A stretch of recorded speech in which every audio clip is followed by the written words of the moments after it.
देखिए इतनी सारी समस्याएं, बाढ़ विधायक को कहीं दिखाई नहीं दे रहा है कि बाढ़ जिला नहीं बना या जल भरा हुआ है, नगर परिषद की बदतर स्थिति हो गया, कॉलेज की पढ़ाई बंद है, हॉस्पिटल में इलाज नहीं सही रूप से हो रहा, तो इनको दिखाई क्या देता पता है आप लोगों को? बाढ़ की एक बेटी की फटी हुई जींस दिखाई देती है। तो ऐसे विधायक को क्या आप कर सकते हैं? और के 4 बार से जीते हुए माननीय विधायक ज्ञानेंद्र सिंह ज्ञानू ने कहा कि हम सारा काम तो यहाँ कर ही दिए, कुछ काम बाकी है। वो कुछ काम क्या बाकी है हमको नहीं पता, लेकिन हम लोग जो देख रहे हैं कि न बाढ़ आज तक जिला बना, न जल जमाव और भराव की समस्या का निदान मिला। तो स्पष्ट बात न है कि जब प्रशांत जी का यहाँ कार्यक्रम तय हुआ था तो यहाँ के माननीय विधायक थे तो 400 लोग आएगा, जो एनडीए के नेता थे वो भी कह रहे थे 1000 पहुँच जाए तो बहुत बड़ी उपलब्धि हो जाएगी, यानी जितने भी विरोधी दल के लोग थे। लेकिन हम क्या कहें कि जन स्वराज जनता का राज लाना चाह रहा है, इसलिए जनता अपने राज, हक और हुकूक के लिए। आप देख रहे हैं BN24 लाइव, सच्ची और पक्की खबर। बिहार में परिवर्तन की ब्यार चल रही है।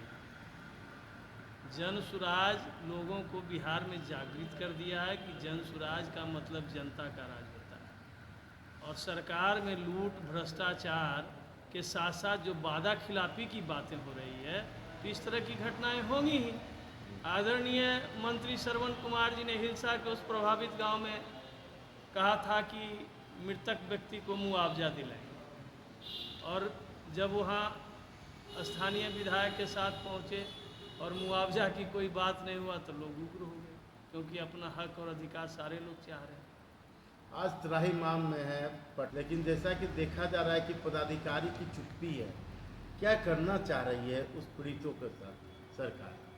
देखिए, अब हम जितना हमारी समझ है उसी संदर्भ में सिर्फ आपको स्थानीय स्तर पर ये बात बताते हैं कि बाढ़ के 4 बार से जीते हुए माननीय विधायक ज्ञानेंद्र सिंह ज्ञानू ने कहा कि हम सारा काम तो यहाँ कर ही दिए, कुछ काम बाकी है। वो कुछ काम क्या बाकी है हमको नहीं पता, लेकिन हम लोग जो देख रहे हैं कि न बाढ़ आज तक जिला बना, न जल जमाव और भराव की समस्या का निदान मिला, न कोई ऐसी घटना उनके द्वारा कुछ ऐसा काम किया गया जो कहा जाए कि विधायक का काम हो। अगर वो सरकार के काम को अपनी उपलब्धि मानते हैं तो इस संदर्भ में तो हम आपको बख्तियारपुर विधायक को क्रेडिट देना चाहेंगे कि अगर इनके क्षेत्र में पॉलिटेक्निक का कॉलेज खुलता है तो उनके यहाँ इंजीनियरिंग का कॉलेज खुलता है, इनके यहाँ कोई उद्योग धंधा का कहीं कोई चर्चा नहीं होता है तो बख्तियारपुर में 500 एकड़ ज़मीन का अधिग्रहण कर इंडस्ट्रियल पार्क खोला जा रहा है।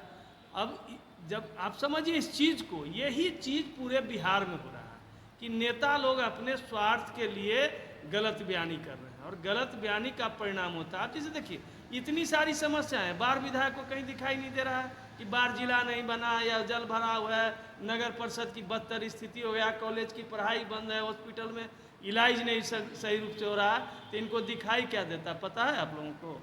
बाढ़ की एक बेटी की फटी हुई जींस दिखाई देती है। तो ऐसे विधायक को क्या आप कर सकते हैं? और एनडीए के तमाम लोग लगभग इसी तरह का आचरण कर रहे हैं, सिर्फ गलत बयानी, झूठा वादा, कहीं कोई काम नहीं। तो आप समझिए कि बिहार की क्या स्थिति है। इसी का परिणाम है कि मंगल पांडे जी पर आक्रमण हो रहा है, श्रवण कुमार जी पर आक्रमण हो रहा है। क्या सोचिएगा बिहार का जनता। चौधरी भी पत्रकार पर झल्लाते नजर आए थे समस्तीपुर में। क्या बोले, यही बात तो बता रहे हैं कि सारे लोग गलत बयानी कर रहे हैं, लूट खसोट में संलिप्त हैं। जनता इस चीज़ को समझ गई है। अब जब जनता समझ गई है तो इन लोगों को तो जनता के पास जाने में तो डर लगेगा ही लगेगा। अच्छा, कई योजनाएं हैं जिसका शिलान्यास किया गया, लेकिन उस योजना अभी भी अधर में है। साधु बाबा से लेकर वो बोला परसामा रोड जो है आज भी नर्क में लोग हैं, अनुग्रह नारायण सिंह में है। तो केवल शिलान्यास कर देने से क्या विकास हो रहा है? क्यों नहीं शिलान्यास के बाद तुरंत काम शुरू हो रहा है? यही बात तो कह रहे हैं कि हमको जब से हमको याददाश्त है, बाढ़ में 15 अगस्त का राजकीय समारोह सब दिन अनुग्रह नारायण सिंह में महाविद्यालय के प्रांगण में हुआ। इस बार आप लोग देखे होंगे कि सिर्फ खाना पूर्ति की, झंडा तोलन कर दिया गया। तो आप समझिए, और उसमें विधायक का वो ड्रीम प्रोजेक्ट है, स्टेडियम में बना रहे हैं। स्टेडियम के जगह पर वहाँ स्विमिंग पूल बनवा देते तो कम से कम तैराक 10-20 निकल जाते बाहर से भी कि देश राष्ट्रीय स्तर पर प्रतिनिधित्व करते। तो इन लोगों को तो करना तो कुछ है नहीं, बोल के जनता को झूठ सच बरगलाते रहना है। तो जनता मन बना चुकी है, क्योंकि जन स्वराज ने लोगों को जागृत कर दिया है कि ये सत्ता परिवर्तन से सिर्फ काम चलने वाला नहीं है, आपको व्यवस्था परिवर्तन करना ही होगा, जनता का राज लाना ही होगा। जनता के राज आएगा तभी जनता मालिक बनेगी। लोकतंत्र में जिसको मालिक बनना है वो पीछे छूट गया है, और जिसको सेवक होना चाहिए वो राजा बना हुआ है। वोटर अधिकार यात्रा निकाला जा रहा है राहुल गांधी तेजस्वी यादव के द्वारा, इससे क्या परिवर्तन कुछ सरकार पर प्रभाव पड़ेगी? देखिए, बहुत स्पष्ट बात है, चोर चोर मौसेरे भाई है, वो उस पर आरोप लगा रहे हैं, वो उस पर आरोप लगा रहे हैं। भाई, आपको वोटर लिस्ट की जो सुधार की प्रक्रिया है निहायत ही निंदनीय है। अगर आपको SIT लागू करना था SIT लागू कर देते, तो वो तो किए नहीं। अब दोनों में चोर चोर मौसेरे भाई की लड़ाई है। हम लोग उससे एकदम अपने को इलेक्शन कमीशन के कुकृत्य की निंदा करते हुए, जो भी मतदाता बच गए हैं वो बिहार के मतदाता हैं, और बिहार के मतदाता परिवर्तन के लिए लड़ाई शुरू कर दिए हैं। इसलिए हम लोग, आप देखते होंगे कि जन स्वराज कहीं वोट मांगने के लिए नहीं जाता है, लोगों को जागरूक करते हैं कि आप अपने लिए वोट करिए, अपने बाल बच्चों के लिए कीजिए, अपने क्षेत्र के लिए कीजिए, अपने समृद्धि और विकास के लिए कीजिए। जिस दिन जनता को ये बात समझ में आ जाएगी, और लगभग आ चुकी है, तो जब जनता ये बात समझ गई है, तो जो आज तक बिना काम किए हुए राज करते रहे उनको सोचने की बात है। हम लोग तो निश्चिंत हैं कि परिवर्तन होगा, जनता का राज आएगा। लगभग 20 वर्षों से NDA की सरकार है, और अब जाके औद्योगिक नीति बिहार सरकार ला रही है। क्या लगता है ये प्रशांत किशोर के उस अभियान का ही असर है? देखिए, कहीं कोई अभियान का असर नहीं है। जाते जाते ही लोग क्या करेंगे?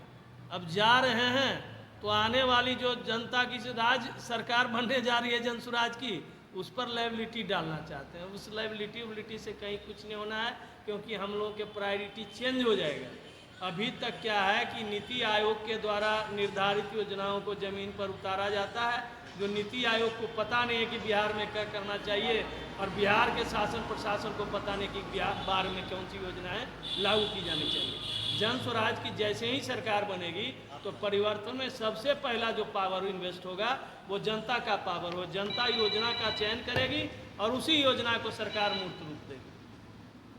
तो स्पष्ट बात न है कि जब प्रशांत जी का यहाँ कार्यक्रम तय हुआ था, तो यहाँ के माननीय विधायक थे तो 400 लोग आएगा। जो NDA के नेता थे वो भी कह रहे थे 1000 पहुँच जाए तो बहुत बड़ी उपलब्धि हो जाएगी। यानी जितने भी विरोधी दल के लोग थे, लेकिन हम क्या कहें कि जन स्वराज जनता का राज लाना चाह रहा है।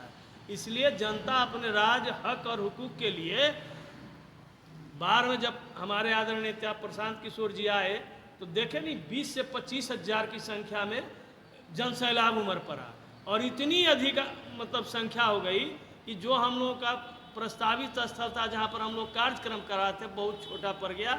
और प्रशांत किशोर जी ने वादा किया कि अगले बार हम बहुत जल्द आएंगे और बड़े ग्राउंड में आप मीटिंग कराइएगा। तो हम लोगों ने तय कर लिया, प्रशांत जी ने भी टाइम दे दिया, अगले महीने के 24 तारीख को पुनः बाढ़ की धरती पर आ रहे हैं, और हम लोग इसको बड़े ग्राउंड में इस कार्यक्रम को, जिसमें कम से कम 30,000 से 35-40 हज़ार लोग की जुटाव होगी। लोग जो है बाढ़ के जो जन स्वराज से जुड़े हुए हैं या महेश बाबू से जो जुड़े हुए पर्सनल लोग हैं, वो आपकी तरफ आस लगाए हुए हैं, क्या उन्हें संदेश देना चाहेंगे सर? देखिए, संदेश बिल्कुल स्पष्ट है। जन स्वराज पार्टी में कोई व्यक्ति नेता नहीं है। जिसको पार्टी तय कर देगी उसको सारे लोग एक बार, सब दलगत भावना से लेके व्यक्तिगत भावना से, ईर्ष्या विद्वेष से ऊपर उठकर जन स्वराज पार्टी के कैंडिडेट को इस बार जिताइए। जब जन स्वराज की सरकार बनेगी, बिहार में परिवर्तन की बात होगी, व्यवस्था परिवर्तन होगा, और लोगों का वास्तविक राज जो लोकतांत्रिक शक्तियों के तहत मिलनी चाहिए अधिकार, वो मिलेगा।